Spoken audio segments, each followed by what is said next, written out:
Well, we can get started, and hopefully we can catch people up if they join a little bit late. Good afternoon. I'm Susan Ream. I'm Associate Chief of Staff and past President of the Alumni Association. On behalf of Cleveland Clinic, I want to welcome and thank you for joining us. I also want to extend my thanks to the Alumni Association for inviting me to join this conversation today. I was really thrilled to look over the RSVP list and see the names of so many friends and colleagues whom I've had the pleasure of knowing over the years. Thank you so much for everyone who's been able to join us for the talk live. And we know that others will be watching as we will be recording this session and posting it a little bit later on. Aside from my role as Associate Chief of Staff, I have the privilege of leading the newly created Center for Career Transitions within OPSA. In addition to providing resources for staff members as their careers evolve at the clinic, we're focusing on the retirement process and how we can support retired physicians. As part of this activity, I've seen and heard firsthand the appreciation many of you have had for the institution that's given us so much in our careers. I know many of us are thinking about our legacy plans and how this global health crisis has impacted financial plans and futures. On March 27th, the President signed into law the Coronavirus Aid, Relief, and Economic Security, or CARES Act, to help combat the far-reaching impacts of COVID-19.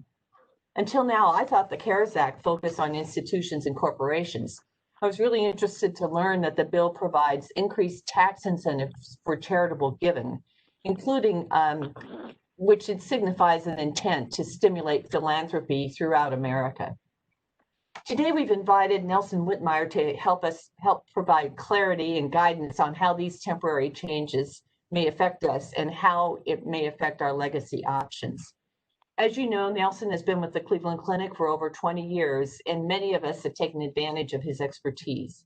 I've always admired his way of taking a complex topic and translating it in a way that we can all understand. During this webinar, he'll focus on how the CARES Act provides potential opportunities for charitable giving. Before I pass it over to Nelson, there's just a few housekeeping items. This time, let's allow Nelson to speak, and then we'll open it up for questions and comments afterwards. You are welcome to submit your questions through the chat function if you think of some during the talk and you want to hang on to them, and we'll monitor the chat and make sure that Nelson hears your comments and questions. As you know, you can mute or unmute your microphone by clicking the little symbol at the bottom of the page. If you're listening from the phone, you can mute or unmute by pressing #6. Just to increase the quality of the audio, please keep your microphone muted unless you're speaking. And as I said, there is a chat feature that you can use to submit questions as well. We're recording this presentation and we'll send a link out later on so that you can review it or that others who weren't able to participate can take a look. With that, I'd like to thank Nelson for joining us today, and we're looking forward to hearing about your insights. Thank you, Sue. I appreciate the opportunity to speak with everybody this afternoon.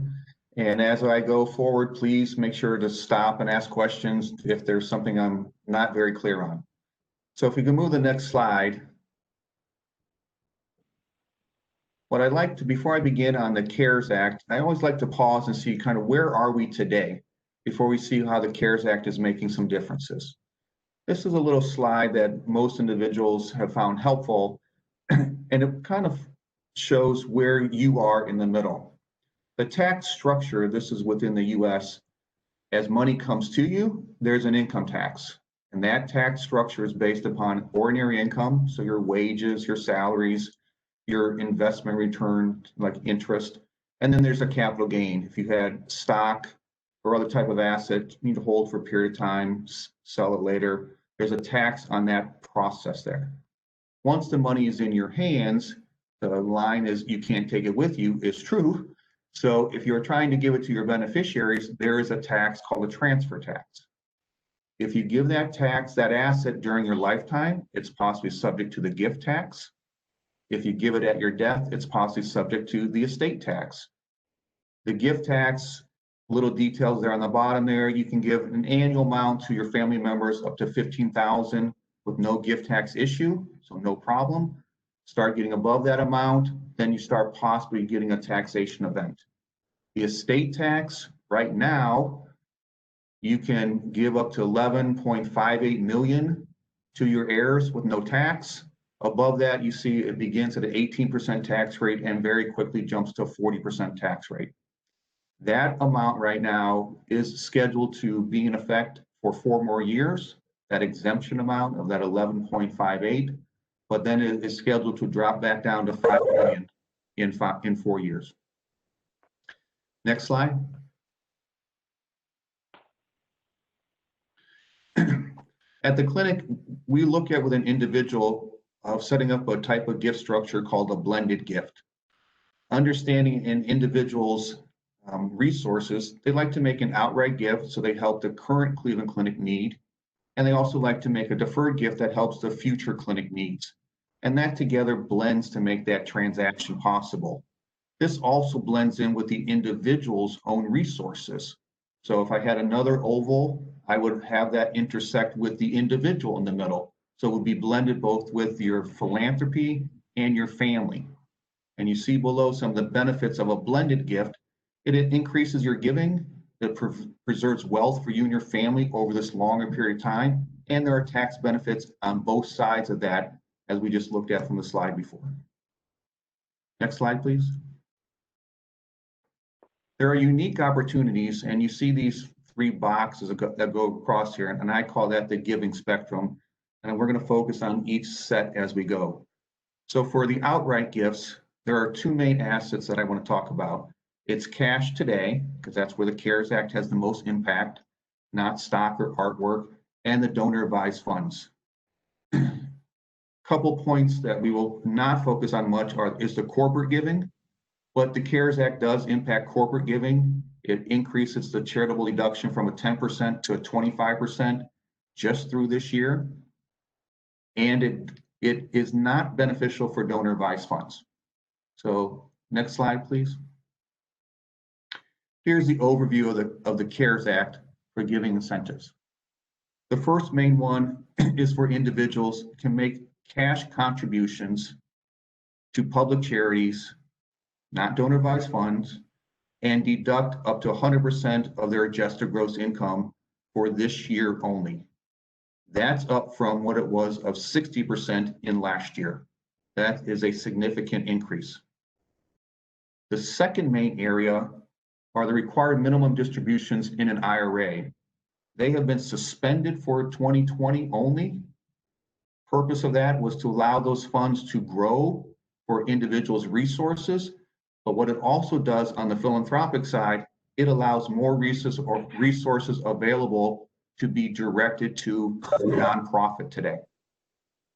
The third bullet point there are for those individuals who do not itemize their charitable deductions, but take the standard deduction.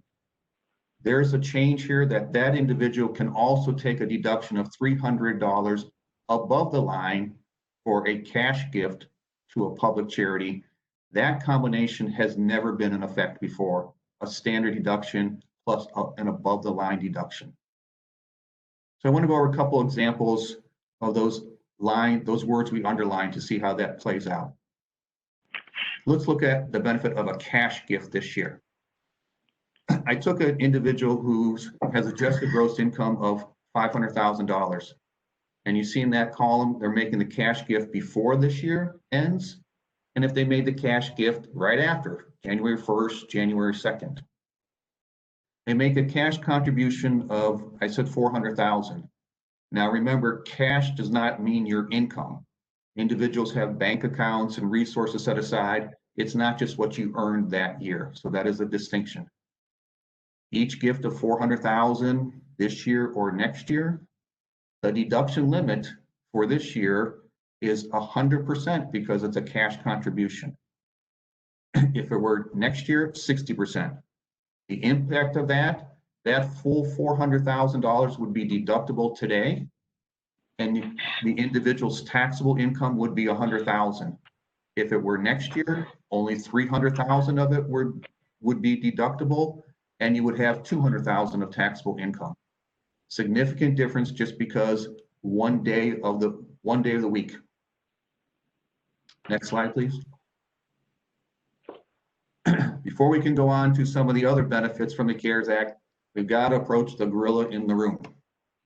And the gorilla in the room are donor advised funds. And these assets are normally used for blended gifts, contributions now and contributions later. But there's a couple things to consider about this. So a couple thoughts about Charlie, our favorite gorilla sitting there. So next slide. Donor advised funds have been huge since they started in 1990s. What's a donor advised fund? It's basically your personal fund set up at an entity like Vanguard. You make a contribution to it, it's irrevocable, you get your charitable deduction, and it sits there waiting for you to direct somebody like Vanguard where you want that to go. The benefit of that, there's no requirement for distribution. So individuals could transfer their money over, take their deduction now, let it sit there and grow until they decide if and when the right charity has been found. So that's what's been happening. Vanguard, since it started, has distributed $10 billion of gifts from all the donor advised funds under their control. How's that compare? Next slide. Fidelity, over this period of time, has accumulated 8.3 trillion in resources. That comparison shows how much philanthropic money is sitting in donor advised funds just in someone like these two entities. In the Cleveland area, next slide. You know, Charlie's pretty clear. He thinks Cleveland Foundation and Jewish Federation has these type of funds, and he's accurate. Next slide. What about at the clinic? Well, we'll talk about that in a second. Next slide, please. And you can move to the next one too. So what do we do today with the donor advised funds? We're not here to cage the gorilla. We're not going to fight with Charlie, but instead we're going to work together and free the impact of those donor advised funds. So the first thing that's going on out there is that individuals really should consider making contributions because those balances have exceeded their original gift amounts. As an example, anybody who's given $10, on average, those $10 are now worth $14. So there's $4 worth of growth that still has not been distributed out that can go to a charity today in this period of need, and those individual donors still keep that original amount. The second bullet point, though, is how does the CARES Act come into play with this? Now where the donor advised fund program sits out there in the scope of that. The CARES Act allows the higher deduction for gifts to the public charities instead of the DAFs. First time that has happened. And again, it's for 2020 only. If we look at that chart below, another example of how this plays out numerically. I use the same numbers to make it easy to understand as we did before. You see the column there, it's public charity versus a donor advised fund. And this is the, again, this period of time, 12/31/2020, this has to occur. If the individual has adjusted gross income of 500,000, makes a cash gift to a public charity of 400,000 versus a cash gift to a DAF of 400,000, the individual can take the deduction of 100% versus 60%. Same result ends up, their taxable income for this year would be 100,000 instead of $200,000. Significant difference for an individual. Why is this set up this way? The CARES Act is designed to encourage people to make contributions and direct their resources to the charities when those needs exist so high in 2020 because of the pandemic.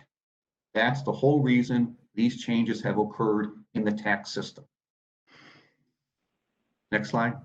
Before you go on, Nelson, there is a question in the chat, and that is, can appreciated securities mean cash in your example? And that question came up before this slide, but Okay. it may apply to it as well. Sure. Good question, but unfortunately, it does not. It has to actually be cash, not an appreciated security or bond that has increased. It is actual cash. That is a specific section in the law that was questioned but Congress did determine it was cash only. Good question. Next slide. Oh, this is Graham. Okay. So this is Charlie's question. What's happening at Cleveland Clinic? Well, we do not have officially donor advised funds. We have something that we call personal or family philanthropic funds. It's similar. It's a contribution made to the clinic that allows you and your family to choose specific areas that you want to support over the clinic. And it's normally for a set period of time, 5 to 10 years. Why now? Well, we said that the CARES Act has set that charitable deduction at a historic high for a cash contribution, 100%. With the Family Philanthropic Fund at the clinic, you will be able to actually direct future growth also. Great time to make this contribution. How do I know if it's right for me? Your income's large enough that you would choose that large charitable deduction today. You can use that up. You and your family have multiple areas of interest to support the clinic. You may like pediatrics or cardiology or urology, and you want to support all those areas. And this is a great way to engage your heirs to teach them your philanthropic values. So next slide, here's a numerical example of how that would work at the clinic. I know there's a lot of numbers here. We'll go very slowly and we're not going to see all of them, but this fund at the clinic, the minimum amount to set this fund up is $250,000. So the fund balance year one is $250,000. This fund is going to be distributed over 10 years. So the objective is to take 1/10, the first year, 1/10 of that $250,000 and distribute it. So that's $25,000. The remaining amount over that period of time will earn interest, and I did a rate of 5% below. So it will earn another $11,250 of income over that period of time. So at the end of the year, despite the distribution of $25,000, the fund's balance is now $236,250. Next year, you start with $236,250, 9 years left. So you take 1/9 of that fund. And that year it's $26,250. It earns interest, fund balance $220 at the end of the year. What that does, if you look at the bottom of the amount column, over that 10-year period, you have now earned and distributed $314,447. That allows you each year to choose a section of the clinic that you would like to support. And it could be for research in that area. It could be for patient care, education purposes. It could go to help some capital construction in an area. And you don't have to choose a different one every year. You could pick one for 2 or 3 years. You and your family see the impact of that contribution, but it's the opportunity to make decisions together and see why and how philanthropy makes a difference at the clinic. These have become very important for the organization, for individuals. And how does this apply with the CARES Act today? That cash gift of $250 allows you that 100% deduction today. When in the past, it would have been 60%. Next slide. The next area of unique opportunities are deferred gifts. And for today, I really like to focus on gift annuities and charitable lead trust. Gift annuities provide the best protection for family and your philanthropic goals. And lead trusts take advantage of the current discount rate, which has been at a historic low. So next slide, we'll look at these. A gift annuity. What is a gift annuity? It's a simple agreement between you and Cleveland Clinic. In exchange for a gift to the clinic, you will receive an income tax deduction and set income payments for life. Why is this now? Because in this unpredictable economy, it provides you a guaranteed income. You are not subject to the economy's ups and downs, so you can sleep at night. How do I know if it's right for me? I am risk adverse. That is with a strong period. I do not want any of the economic ups and downs. This gives me opportunity to make sure I can provide for myself and my family and guarantees a contribution to the Cleveland Clinic at the end of the day. Let's see how this flows out together. Next slide. The first step, Mr. and Mrs. Smith, both age 72, make a $50,000 cash gift to Cleveland Clinic. Again, cash. That takes advantage of the CARES Act deductibility limitation. That deduction for them would be $14,500 some. Why is it less than full $50,000? Well, I'll show you in a second. Next slide. Because over their lifetime, Mr. and Mrs. Smith will be getting an income return of $2,150, which was the 5% of the original contribution. What happens for that? Over their lifetime, if you look on the right-hand side there, Mr. and Mrs. Smith are projected to live for 18 years. Over that 18 years, that gift totals to $38,700. So for the $50,000 gift that they made, they received $38,700 back. That's why the charitable deduction at the beginning was not the full $50,000. Next slide, please. At the end of the day, when the annuity is finished, Mr. and Mrs. Smith have both passed away, the remaining amount in that fund then goes to the Cleveland Clinic to be directed where Mr. and Mrs. Smith would like it to go. Our estimates could be that that could be as high as $59,000. Again, looking back for the original gift of $50,000, he received a tax deduction of $14,000, income back of $38,000, guaranteed regardless of how the market goes. If I live longer than those 18 years, that money keeps coming until we pass away. And at the end of the day, there's almost $60,000 to direct to the areas I want to support at Cleveland Clinic. The benefit of these, this is the first time it helps to be honest about your age, because the older you are, the higher that rate of return is. So this is something that individuals can make a gift this year, smaller gift again next year, and continue to build upon that. One other aspect that could be a feature of this is for individuals who are younger, say, I don't need the income right now, but I need the charitable deduction. So they can make the contribution and say, Nelson, I don't want it until I retire from work. You have a 45-year-old or 50-year-old do this. And so they say, wait till I retire. Okay. The IRS says since that individual is not getting those income payments right after they funded it as they could, we will give you a higher charitable deduction. And when you retire and turn on the annuity, your payments will be much higher. So instead of this example of a 5%, that individual, when they retired, probably would be receiving 6.5% return. So that's another twist for someone based upon age. This is a big factor.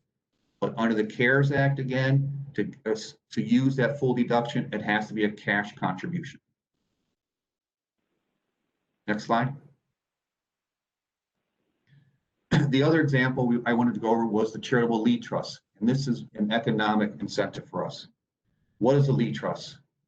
It's a trust that allows you to transfer assets to your family in the future at a reduced gift tax and make a difference to the clinic today. And when we talked about the gift tax, remember back to that one slide I did at the beginning, is who's calling the shots, and you were in the middle. If you transfer money to your family during a lifetime, it's possibly a gift tax. So this helps eliminate that gift tax for you. Why now? The discount rate from the IRS is historically low, 0.4%. When I started the clinic over 20 years ago, it was 7.8%. This rate is going to be low for, I believe, 12 months. But if you want to take advantage of the CARES Act, you need to set up that trust with cash today. So that's the combination of this one. How do I know if it's right for me? My state will be subject to those transfer tax, either state or gift tax. I have some younger heirs.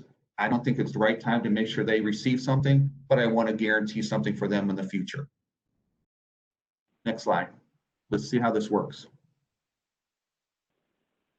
Here you have Mr. and Mrs. Jones, and today they're setting up a 5% lead annuity trust. Each transfer $500,000 into the trust. The trust is designed to pay out 5% every year over that 20 years, so $25,000 a year goes to the clinic each year. That generates $500,000. At the end of the trust, the remainder goes to your family with no transfer tax to them, so no gift tax, no estate tax to them, and that's estimated to be $657,000. That's a huge increase for those individuals. How large? Next slide. Here's a comparison that you could see. With the lead trust that we just went, $500,000 into the trust, family benefits $657,000, charity $500,000. The taxes during that whole 20-year period, $14,000. That's mainly management fees. On the right-hand side, if you didn't do the trust and you kept that $500,000 and you lived 20 years, your family could receive up to $800,000. The charity, nothing, but it would cost you $690,000 in taxes to give your family that $812,000. Most individuals say, that's not the ratio that I want. I don't want to pay the IRS $690,000. I'd rather give $500,000 to my charity and see the impact it could make. The reason this is very important for individuals during their lifetime is with the lead trust, the contributions are being made now. Back to that blended gift idea, you are seeing the impact of your contributions now and help direct that and actually share the results of that, which is an appropriate thing to do. Next slide. The third main area type of gifts are testamentary gifts, and 3 areas: bequests, IRAs, and life insurance. These are available, some of these specifically under the CARES Act and some of the economic values. So next slide. A bequest is very straightforward, easily made through an individual's will or trust. If you do that, you get an estate tax deduction. Again, back to that first slide, who's calling the shots? You can reduce your potential state tax by making a contribution.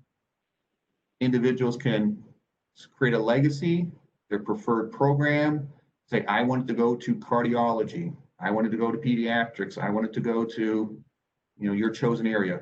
Or, was also very beneficial, they say, I let the Cleveland Clinic make the decision to decide where the need is greatest. I don't know where things will be when I pass away. I entrust the CEO of Cleveland Clinic to make that decision for us. And there's a very simple example written there. I give the clinic X amount to be used for its purposes. Next slide. The IRA is a perfect example of what we said again with that blended giving. Outright contribution now, deferred gift later. How do you do that? The CARES Act, as we talked about, allows those IRA rollovers today, and you can still name the clinic as a beneficiary of your IRA for the future. Why would I ever want to consider naming a charity as the beneficiary of the IRA? Let's see the next slide, please. Here's a little example for you of an IRA. If I start with an IRA of $100,000 on my passing, I give it to my family.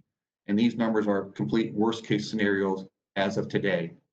Who knows what the tax rates will be in the future? They could be the same, worse, better than this. But if I left that to the family today, there could be a $40,000 estate tax on that. That individual, that family members, when they get the IRA, they have to pay income tax on it. So they get hit twice. And that's a $23,000 income tax. So what's left from that $100,000 to my family at the end of the day is $36,000. Instead, if I chose to give that to a charity like the clinic with $100,000, there's no estate tax, there's no income tax, so the full $100,000 goes to my chosen area, none of it to Uncle Sam. So a lot of individuals are looking at that IRA as a way to, as we look to do that blended gift, something now and something in the future. Next slide. The third option for testamentary are life insurance gifts. This is a very common way is to keep the policy and just name Cleveland Clinic as your beneficiary. When that happens and the gift comes to the clinic, you receive that estate tax charitable deduction. Very easy to do. Next option is to donate your policy over to the clinic and receive an income tax deduction. And the clinic most likely will hold on to that policy, and upon your passing, that gift then will be directed to where you wanted it to go. The third option is to create a new policy where the clinic is owner and beneficiary. The donor would set up a policy, make the premium contributions to the clinic, and receive the income tax deduction. Easier ways to look at the diagram below. You have the individual, the donor, makes a contribution to the clinic. Step one there, and gets a tax deduction for that contribution. Step two, the clinic takes that amount, pays the insurance company for the premium. Policy is in place, is in effect. And step three, upon the passing, the insurance company pays the amount back to Cleveland Clinic. So this way, you not only leverage your insurance, but you get a tax deduction for doing it. So the amount of cost actually to set up an insurance policy is normally less than 1/3 the cost of the actual gift.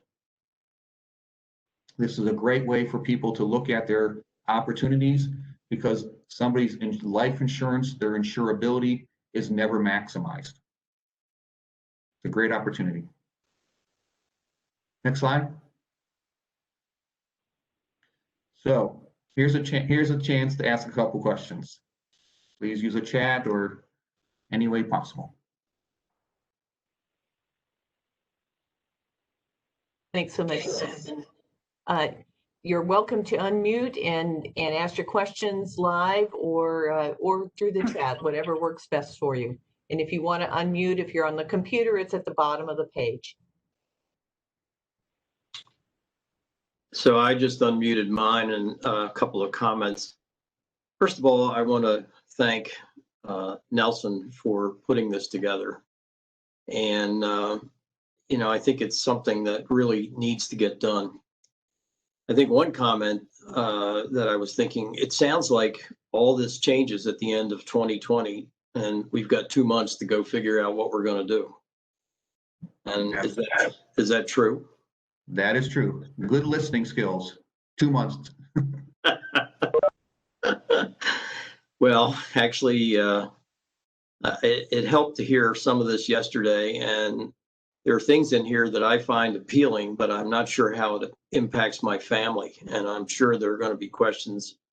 And how do we get in front of somebody who knows those answers?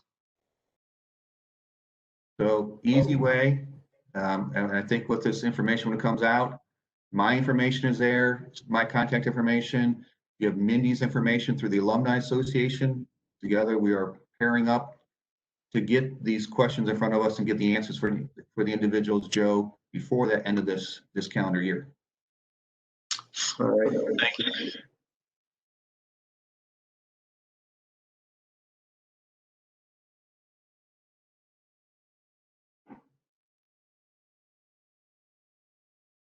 Nelson, there was another question.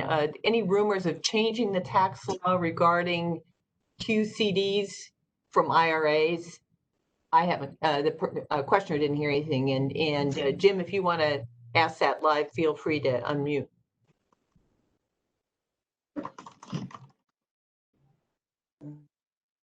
Guess not.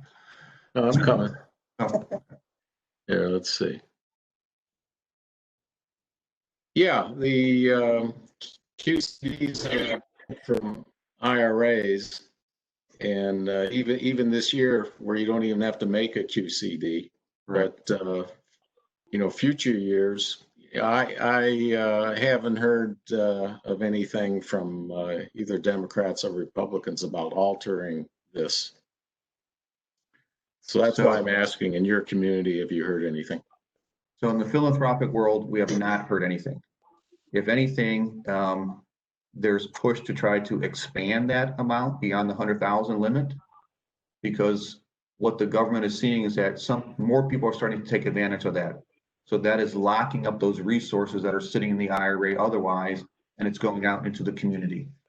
So there's a push to actually increase that, not end it, but increase it. Yeah, just one comment. Because of the CARE Act this year, the charities may be in competition. You know, one can take, instead of making taking money out of their IRA and for either personal use or charity, they could create a Roth IRA pay the tax. And then the individuals have the advantages of a Roth.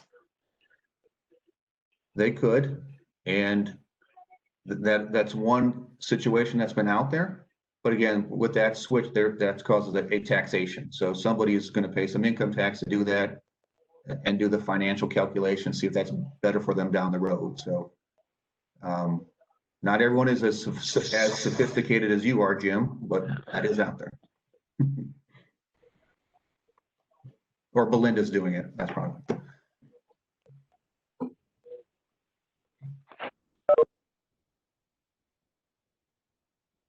Yeah, Jim, you might be able to pick up another part-time job. Don't want to. I saw the head shaking up and down. Thank you, Jim. We'll contact afterwards.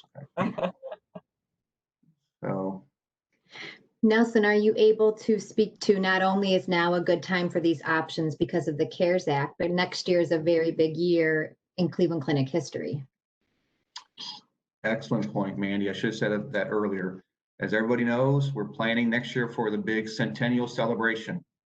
So for the clinic being in existence for 100 years. And this is the opportunity really, as you're looking at your plans and for your legacy, this is what has been the conversation. And this, for individuals like yourselves, alumni who have participated and grown the organization and are responsible for where we are today. Individuals have been asking, how do I preserve my legacy? And these gifts that come in all contribute towards that, and all are acknowledged both towards that centennial campaign. And with that, I know Mindy has also presented to the alumni organization with the wall celebration, the centennial over there, another aspect for individuals to make sure their mark of their contribution is made permanent. In terms of timing, a little bit back to Joe's comment, there's a little bit of timing on recognition and permanency with the centennial campaign ending next year.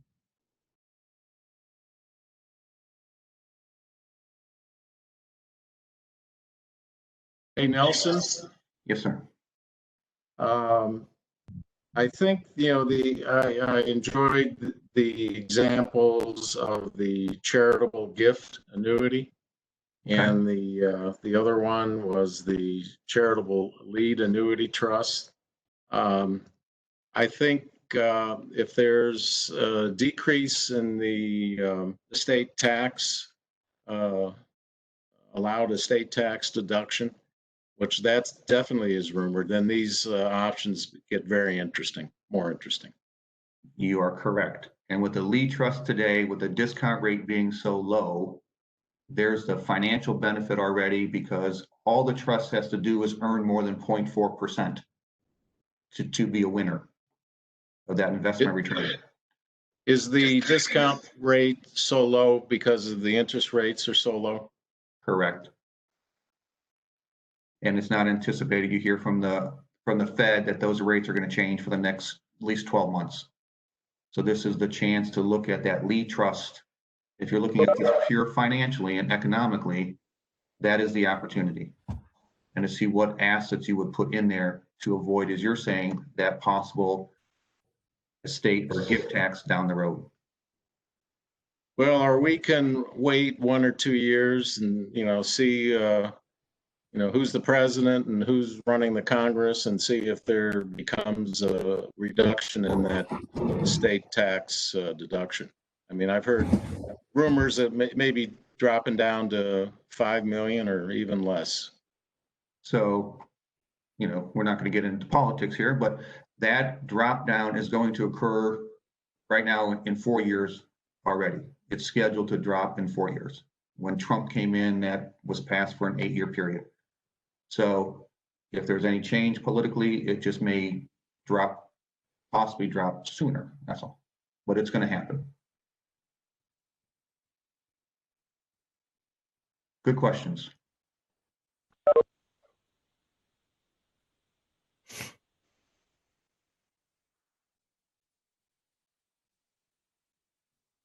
Okay. Hopefully this has been helpful for everybody. I know we went through a lot of information very quickly, And some of those numbers you may want to be able to take a look at over a little bit and ponder and see how those flow. Happy to answer questions either directly or through Mindy. You see on your line there how to contact me. You can see that normal 444 number, just 1275, and Mindy 444-2487. Again, this will be sent out to everybody, so you have those numbers in front of you again. Any conversations we have are personal and confidential, so you don't have to, in order to help give you some good suggestions, you're able to share some information.